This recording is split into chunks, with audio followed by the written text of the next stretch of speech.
नमस्कार, हर्ष न्यूज की तेज गति वाली बुलेटिन छत्तीसगढ़ रफ्तार में आपका स्वागत है। चलिए शुरू करते हैं क्षेत्रीय खबरों की तेज बुलेटिन छत्तीसगढ़ रफ्तार।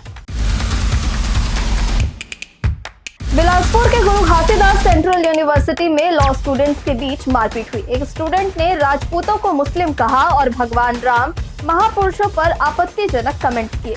अन्य स्टूडेंट्स ने विरोध किया तो जानलेवा हमला कर दिया। मामला कोनी थाना क्षेत्र का है। ये पूरा विवाद 4 स्टूडेंट्स के बीच हुआ है। आरोप है कि इंस्टाग्राम पर धार्मिक सामाजिक जातिवाद को लेकर अभद्र टिप्पणी भेजी जाती थी। जब चैट के स्क्रीनशॉट्स वायरल हुए तो कैंपस में हंगामा हो गया। यूनिवर्सिटी प्रबंधन ने थाने में लिखित शिकायत कर चारों स्टूडेंट्स पर एफआईआर करने की मांग की है। छत्तीसगढ़ के पड़ोसी राज्य तेलंगाना में साउथ बस्तर से जुड़े 47 नक्सलियों ने सरेंडर कर दिया है। इनमें Dandakaranya special zonal committee, DVCM, ACM और पीएम जैसे कैडर्स शामिल है। सभी ने 32 हथियार, बड़ी मात्रा में गोला बारूद के साथ आत्मसमर्पण किया है। ये सभी नक्सली बस्तर के अलग अलग इलाकों में सक्रिय थे। सभी पर 1,50,00,000 रुपए का इनाम घोषित था। सरेंडर करने वालों में दंडकारण्य स्पेशल जोनल कमेटी के सदस्य और साउथ बस्तर डीवीसी के इंचार्ज हेमला इथू उर्फ विज्जा भी शामिल है। इसके अलावा 9वीं प्लाटून के कमांडर पोडियम लच्छू उर्फ मनोज जैसे सक्रिय कैडर भी सरेंडर करने वालों में शामिल है। छत्तीसगढ़ में भीषण गर्मी का दौर जारी है। मौसम विभाग के मुताबिक अगले 3 दिनों तक प्रदेश में अधिकतम तापमान में कोई बड़ा बदलाव नहीं होगा, जबकि उसके बाद हल्की गिरावट हो सकती है। इस दौरान हीट वेव चलने की चेतावनी जारी की गई है। प्रदेश में शुक्रवार को मौसम शुष्क रहा। सबसे ज्यादा तापमान राजनांदगांव में 45.5 डिग्री सेल्सियस दर्ज किया गया। मौसम विभाग के अनुसार 26 अप्रैल को कुछ जगहों पर गरज चमक, बिजली गिरने और 40 से 50 किलोमीटर प्रति घंटे की रफ्तार से तेज हवाएं चल सकती है। कुछ इलाकों में हल्की बारिश की भी संभावना जताई गई है। हालांकि इसके साथ ही हीट वेव का असर भी बना रहेगा।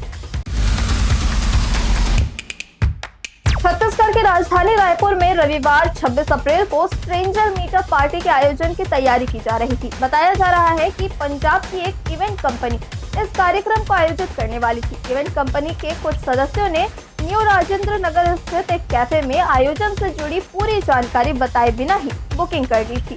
जब कैफे संचालक को इस कार्यक्रम की सही जानकारी मिली तो उन्होंने बुकिंग रद्द कर दी और आयोजन करने से साफ मना कर दिया। नुक्कड़ कैफे संचालक की ओर से आयोजन रद्द किए जाने के बाद भी सोशल मीडिया पर कार्यक्रम का प्रचार तेजी से जारी है। इवेंट कंपनी का इनविटेशन कार्ड सोशल मीडिया पर वायरल होने के बाद बजरंग दल ने इसका विरोध किया है। देश में पहली बार पूरी तरह डिजिटल मोड पर हो रही जनगणना को साइबर अटैक और डेटा लीक से सुरक्षित रखने के लिए सरकार ने 6 लेयर सिक्योरिटी सिस्टम लागू किया है।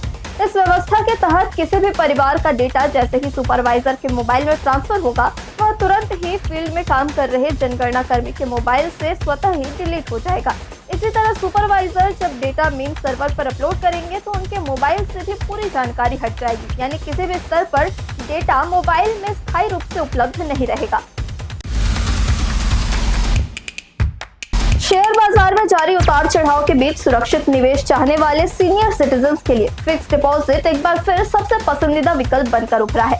साल 2026 में रिटायरमेंट के बाद अपनी पूंजी की सुरक्षा और रेगुलर इनकम को प्राथमिकता देने वाले बुजुर्गों के लिए एफडी पर शानदार रिटर्न मिल रहा है। सीनियर सिटीजन्स को आमतौर पर आम ग्राहकों के मुकाबले 0.50% ज्यादा ब्याज मिलता है। ब्याज की ये दरें आरबीआई की पॉलिसी, निवेश की अवधि और बैंकों की नकदी स्थिति पर निर्भर करती है।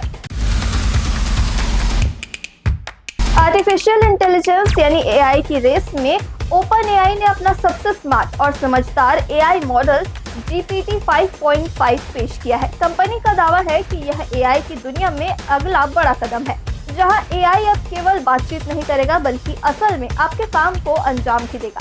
पुराने एआई मॉडल्स को हर कदम पर निर्देश देने पड़ते थे, लेकिन GPT 5.5 उलझे हुए और कई हिस्सों वाले कामों को खुद ब खुद शुरू से आखिरी तक पूरा कर सकता है।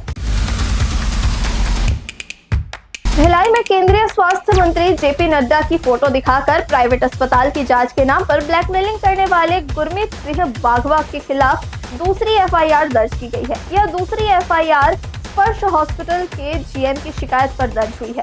शिकायत में बताया गया कि आरोपी खुद को मैगजीन का मैनेजिंग एडिटर बताता था। वह केंद्रीय स्वास्थ्य मंत्री जेपी नड्डा के साथ अपनी फोटो दिखाकर अस्पताल प्रबंधन पर दबाव बनाता था और 20 लाख रुपए की मांग कर रहा था। इससे पहले भी छावनी थाने में एसबीएस अस्पताल की ओर से उसके खिलाफ एफआईआर दर्ज की गई थी।